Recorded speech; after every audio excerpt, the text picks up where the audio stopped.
Good morning. Welcome to Top of the Morning by Mint, your weekday newscast that brings you five major stories from the world of business. It's Wednesday, April 2nd, 2025. This is Nelson John. Let's get started. Quick commerce is fast, but fresh produce is a different ballgame. Zepto, India's hyperlocal grocery player, is doubling down on cold chain logistics to improve quality and boost margins on perishables. CEO Aditya Birla recently took to LinkedIn, calling on cold supply chain experts to collaborate. The move follows Zepto's tie-up with Transport Corporation of India to expand storage in the south. Fruits and vegetables make up 8 to 10% of all sales in quick commerce. It's also the most frequently purchased category, says analyst Satish Meena. But there is a challenge. India's cold chain infrastructure is fragmented. Frequent power cuts, equipment shortages, and skill gap leads to 15% wastage in fresh produce. Yet, the opportunity is massive. The Indian cold chain market is expected to soar from $14.5 billion in 2023 to $53 billion by 2032. Zepto's private meat label brand, Relish, has already leveraged cold chain logistics to hit 150 crore rupees ARR in just 6 months. Building this needs deep execution and tech capability, Pallonji admits. But for Zepto and quick commerce players, controlling the cold chain could be the key to long-term dominance. On to more quick commerce news. Zomato is making deep cuts. The food delivery giant has reportedly laid off up to 600 customer support employees, citing cost-cutting measures and slowing growth in its core business. According to a report, the layoffs come just a year after the company hired nearly 1,500 staff under its Zomato Associate Accelerator Program, ZAP. Sources say the affected employees received 1 month's salary as severance but were dismissed without a notice period. While Zomato attributes the firings to performance issues, employees claim they were let go without clear explanation. A current employee stated, "Most of us were fired over the past week without any warning."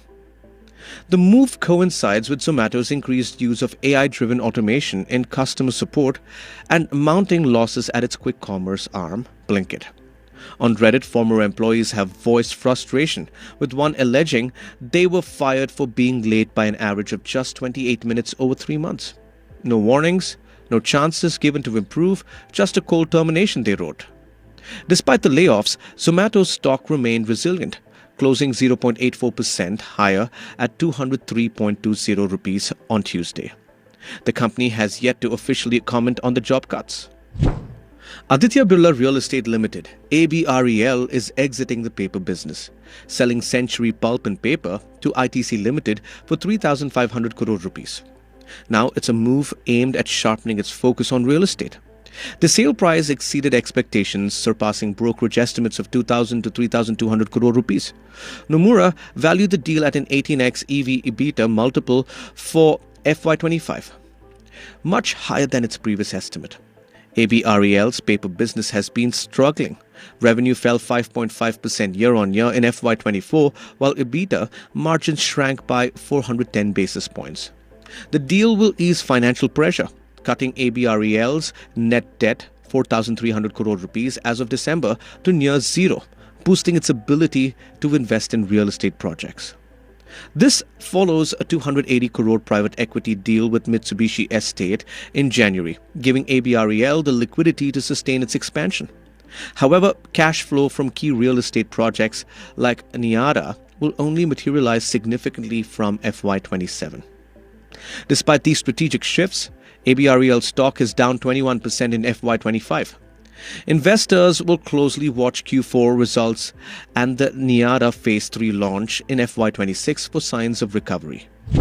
The Comptroller and Auditor General (CAG) has raised red flags over governance failures in telecom, electronics and postal services, highlighting revenue losses and weak oversight in key government initiatives.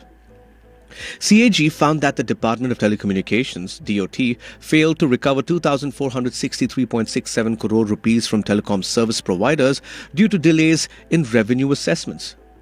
Instead of the mandated 12 months, audits took an average of 20 months, leading to under-recovery. BSNL, the state-run telecom firm, also suffered heavy losses, 1,757.76 crores by failing to bill Reliance Jio for additional technology usage. 38.36 crore rupees due to non-deduction of license fees. 5.43 crores lost by not claiming GST input tax credits. Under the Modified Special Incentive Package Scheme, MSIPS, meant to boost electronics production, only 2,136 crore rupees was disbursed by April 2023, despite 36,991 crore rupees committed in investments. Frequent policy shifts hurt investor confidence. The 6,548 crore rupee project designed to provide high-speed internet to institutions was flagged for poor bandwidth utilization and cybersecurity gaps. Without a financial roadmap, its future remains uncertain after multiple deadline extensions. CAG found 17.22 crore rupees in tax losses due to GST lapses and mismanagement in the Department of Posts, with 43 officials promoted irregularly. With the government pushing for digital self-reliance, CAG's findings expose execution flaws that need urgent attention. The National Company Law Tribunal, NCLT Mumbai, has issued a notice to Shapoorji Pallonji and Co. Private Limited, SPCPL, over an insolvency plea filed by Chennai-based Dutch Metal Buildings Private Limited. The roofing and cladding firm claims that it owed 2.72 crore rupees for work completed on Port Blair's Veer Savarkar International Airport. According to Indotouch, it worked on the metal roofing and cladding for the airport terminal, which was built under a 710 crore rupee contract awarded to Shapoorji Pallonji Engineering and Construction. The firm alleges that despite multiple reminders, SPCPL has not cleared the dues. Indotouch approached the tribunal seeking insolvency proceedings and the appointment of an interim resolution professional. The NCLT has asked SPCPL to file a response within 7 days, with the next hearing set for April 24. This isn't the first time insolvency claim against the group. In October 2024, the Mumbai NCLT dismissed a similar plea from KBC Infrastructure, stating that insolvency laws cannot be used as a mere debt recovery tool. As the legal battle unfolds, all eyes are on Shapoorji Pallonji's response and the tribunal's decision on whether the case warrants full-fledged insolvency proceedings. That's all for today. Thank you for joining in. We are eagerly looking forward to our next Top of the Morning episode, which will be packed with the latest in business news. Until then, this is Nelson John signing off. Have a wonderful Wednesday.